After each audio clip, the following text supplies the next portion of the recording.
5 నుంచి మన జాతీయ అధ్యక్షులు చంద్రబాబు నాయుడు గారు మొన్ననే కనిగిరిలో 5వ తారీఖు నాడు సభ నిర్వహిస్తే లక్షల మంది ఆ సభకు ఇచ్చేసి ఎప్పుడు ఎన్నికలు వస్తాయా, ఎప్పుడు ఈ నరక కోపం నుంచి బయటపడతామని ఎదురు చూస్తున్నామని ఆయనకి సంఘీభావంగా లక్షల మంది ప్రజలు వచ్చిన విషయాన్ని మొన్న చూశాం. ఈరోజు తిరువూరు అద్భుతంగా జరగబోతా ఉంది ఈ సభ. దీనికి ప్రధానమైనటువంటి కారణం కూడా ఉంది. 5 సంవత్సరాల జగన్మోహన్ రెడ్డి అంతులేని అవినీతిలో ఈ రాష్ట్రంలోని బడుగు వర్గాలు, పేద వర్గాలు, మహిళలు, బలహీన వర్గాలందరూ కూడా తమ జీవితాలు, కుటుంబాలు తల్లకిందులైపోయినటువంటి పరిస్థితి చూశారు. ఒక్క ఛాన్స్ ఇవ్వండి, మీ జీవితాల్లో బ్రహ్మాండంగా మార్పు తీసుకొస్తానని ఆ రోజు ఎన్నికల ముందు పాదయాత్ర చేసినటువంటి జగన్మోహన్ రెడ్డి ఊరూరా 700 పైన వాగ్దానాలు ఇచ్చి ఈరోజు రాష్ట్రాన్ని అప్పుల కుప్పగా మార్చి ప్రతి కుటుంబం మీద కూడా అప్పుల్లో ముంచేసినటువంటి వ్యక్తి జగన్మోహన్ రెడ్డి. ఈరోజు వైఎస్ఆర్ కాంగ్రెస్ పార్టీ జగన్మోహన్ రెడ్డి పరిపాలనలో నిత్యావసర సరుకులన్నీ ఆకాశాన్ని దాటి చుక్కలు చూపిస్తా ఉన్నాయి. కరెంటు బిల్లులేమి కానీ, చెత్త పన్నులే కానీ, ఇంటి పన్నులే కానీ, ఒకటి కాదు ప్రజల మీద అనేక రూపాల్లో భారాలేశాడు జగన్మోహన్ రెడ్డి. మరి ఈ డబ్బులన్నీ ఏమైనాయి? ఇవాళ ప్రజలు కడుతున్నటువంటి పన్నులు తెలుగుదేశం ప్రభుత్వంలో కన్నా 400 రెట్లు పెరిగినాయి. కరెంటు బిల్లులు పెరిగినాయి, ఇంటి పన్నులు పెరిగినాయి, సేల్స్ ట్యాక్సులు పెరిగినాయి, జీఎస్టీ ట్యాక్సులు పెరిగినాయి, వ్యాట్ ట్యాక్సులు పెరిగినాయి. మరి ఈ ప్రభుత్వ ఆదాయం అంతా ఏమవుతా ఉంది? అంతేకాదు 12 లక్షల కోట్ల రూపాయలు బ్యాంకుల నుంచి అప్పులు తీసుకొచ్చాడు. ఈ అప్పులని, డబ్బులని ఏమైపోయినాయంటే ఎక్కడా లెక్కలు లేవని మాట్లాడుతూ ఉన్నాడు. ఈ రోజున 12 లక్షల కోట్ల అప్పులు ఏమైనాయి? ప్రజల నుంచి బాధులని బాధినటువంటి పన్నులు ఏమైనాయి?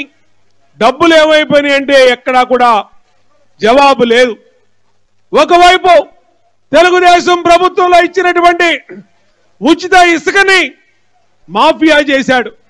ఆ రోజు చంద్రబాబు నాయుడు గారు భవన నిర్మాణ రంగాన్ని ప్రోత్సహించడం కోసం తెలుగుదేశం ప్రభుత్వంలో సహజ సిద్ధంగా ప్రకృతి ఇచ్చినటువంటి ఇసుకని ఎవరికి కావాలంటే వాళ్ళు తీసుకెళ్లమన్నారు, ఉచితంగా పట్టుకెళ్లమన్నారు.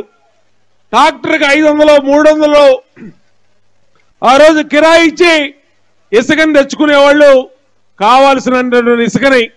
దాన్ని ఇవాళ 3,000 రూపాయలు ఇసుక ట్రాక్టర్ చేశాడు, 15,000 రూపాయలు ఇసుక లారీని చేశాడు. పక్క రాష్ట్రాలకి ఇసుకని మాఫియా ద్వారా ఈ వైసీపీ నాయకులు దోచుకొని వేల కోట్ల రూపాయల్ని ఇవాళ ప్రభుత్వ ఆస్తిని, ప్రజల ఆస్తిని దోచుకున్నారనే విషయాన్ని సందర్భంగా తెలియజేస్తా ఉన్నాం. అంతేకాదు తెలుగుదేశం హయాంలో బ్రహ్మాండంగా పారదర్శకమైనటువంటి మద్యం పాలసీని పెట్టి ఆ రోజు 2014, 2019 కాలంలో మేమందరం ఎమ్మెల్యేలుగా, చంద్రబాబు నాయుడు గారు ముఖ్యమంత్రిగా అన్ని రకాలుగా కూడా అన్ని రకాలు అమ్మే మద్యాన్ని తీసుకొచ్చి ఈరోజు రాష్ట్రంలో జే బ్రాండ్లు తయారు చేశాడు. ప్రతి డిస్టిలరీ కూడా వైసీపీ నాయకులు రన్ చేస్తా ఉన్నారు. 40 రూపాయలు, 50 రూపాయలు ఉన్నటువంటి మద్యం క్వార్టర్ బాటిల్ని ఇవాళ 200 రూపాయలు, 250 రూపాయలు చేసి ఈరోజు దాదాపు 60,000 కోట్లు ఒక మద్యంలోనే దోచుకున్నాడు ఈ జగన్మోహన్ రెడ్డి అని సందర్భంగా గుర్తు చేస్తా ఉన్నా. ఇష్టారీతిన పన్నులు పెంచారు, నిత్యావసర సరుకులు పెంచారు, ఉప్పులు, పప్పులు, పాలు, పెరుగు, నూనెలు, గ్యాస్ బండ్లు ఇవాళ ప్రజలు కొనలేనటువంటి స్థితిలో ఈరోజు జనసేన తెలుగుదేశం అధినేతలు అటు పవన్ కళ్యాణ్ గారు కానీ ఇటు చంద్రబాబు నాయుడు గారు కానీ పూర్తిగా ఆలోచన చేశారు.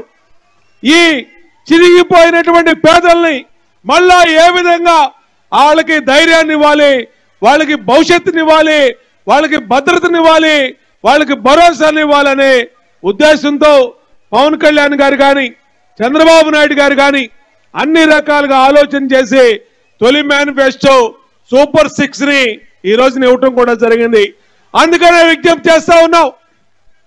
2024 ఇవాళ ప్రారంభంలో ఉన్నాం. జనవరి 7వ తారీఖు నాడు ఈ సంవత్సరం చాలా కీలకమైంది. ఒక్క ఛాన్స్ అని మన జీవితాలను చిదిమేసినటువంటి జగన్మోహన్ రెడ్డికి బుద్ధి చెప్పాలా, మళ్ళీ మనకి మేలు చేసే విధంగా, మళ్ళీ మనకి ఆదుకునే విధంగా, మళ్ళీ మనకి స్వర్ణయుగం లాంటి జనసేన తెలుగుదేశం కూటమిని అందరూ ఆశీర్వదించాలని కోరుకుంటూ ఈరోజు ఎన్టీఆర్ జిల్లాలో మొదటి సభ జరగబోతా ఉంది చంద్రబాబు నాయుడు గారిది. అందరం కూడా సభ అయ్యే వరకు కూడా మరి మన అధినేతలు అందరూ కూడా జనసేన నాయకులు కూడా విచ్చేశారు. అందరూ చెప్పేదన్నీ కూడా విని రాబోయే ఎన్నికలు మన భవిష్యత్తును నిర్దేశించి 5 సంవత్సరాల పాటు మనల్ని పరిపాలించే ఎన్నికలు కాబట్టి అందరం కూడా సరైన నిర్ణయం తీసుకొని జనసేన తెలుగుదేశం పార్టీ అభ్యర్థుల్ని గెలిపిస్తారని కోరుకుంటూ అందరికీ నమస్కారాలు తెలియజేస్తూ సెలవు తీసుకుంటున్నాను.